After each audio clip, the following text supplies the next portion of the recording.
The ancient Roman city of Ephesus, the same city that St. Paul ministered in and wrote the letter of the Ephesians to, was known the ancient world over for two things. It had one of the largest and wealthiest pagan temples in the world, the Temple of Artemis.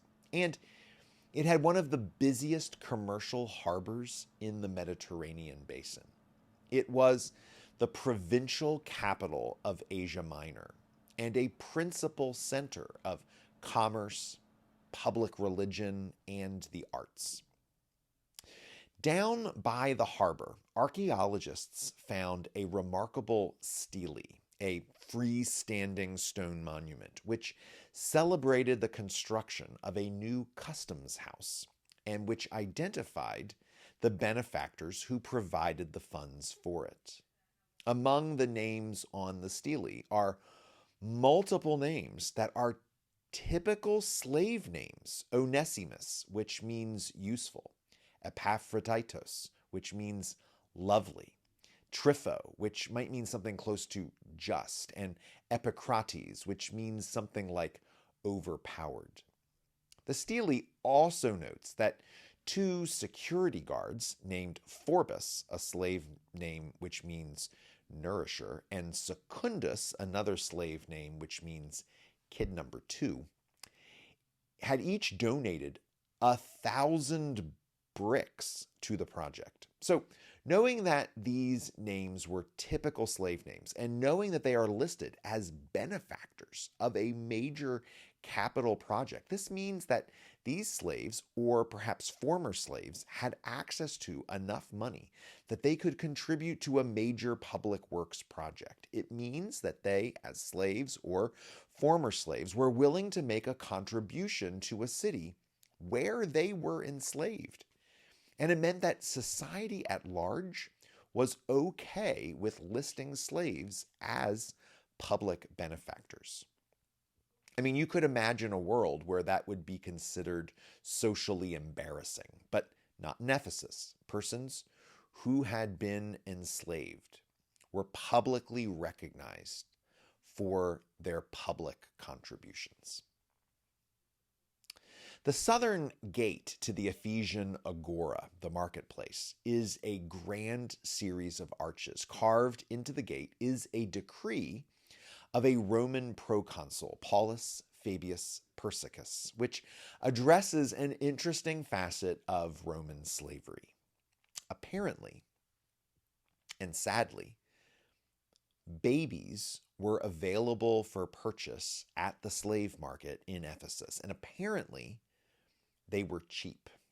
A problem arose with this, though, for the proconsul's inscription is an admonition against slaves purchasing the babies and then depositing them at the massive pagan temple to Artemis. By doing this, the temple was being saddled with the cost of raising the babies, an expense that the temple and the state just didn't want to bear. This is the problem that the proconsul is trying to address. The inscription on the market gate tells us that babies were being bought and sold right there in the Ephesian agora. It tells us that the Roman government was concerned with being saddled with the cost of rearing those slaves, and perhaps most importantly, that slaves were able to purchase other slaves. Incredibly, though, the market gate gives us one more detail to bring to light. Erected in 3 BC, it was built to honor two Ephesian citizens, Livia and Augustus, and it was built by two of their former slaves, Mithridates and Mazaeus. In a city where the babies of slaves were ripped from their parents' arms and sold off, two slaves were so grateful for their masters that they erected them a massive arch in the center of the city's life. Atop the arch are two large pedestals where scholars think there would have been two statues of the two slaves who had built the arch.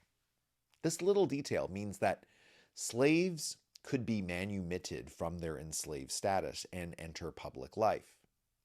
It also means that they could have access to substantial sums of money and that they might want to dedicate a public monument to their former masters, and that the city would allow them to do it. The city planners didn't think it was shameful for their city to be graced by a monument erected by former slaves, a monument which might have even been topped by the statues of those same slaves. One more thing from ancient Ephesus. Archaeologists have unearthed an incredible labyrinth of apartments, which is now called Terrace House 2. It is adjacent to a plaza right off the agora and would have been some of the most sought-after real estate in Ephesus. There are massive apartments with frescoes, huge apsed rooms and shrines. The floors are marble, the ceilings are high, and it's clear that the highest players in Ephesian society would have lived, ate, and played there.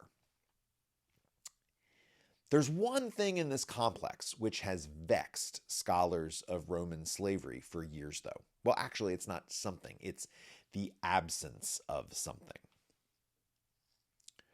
While this would have been a quarter of the city where the wealthiest Ephesians lived and where the households with the most slaves would have resided, there are no slave quarters at all. Archaeologists have scoured the structures for typical slave rooms, but there are none.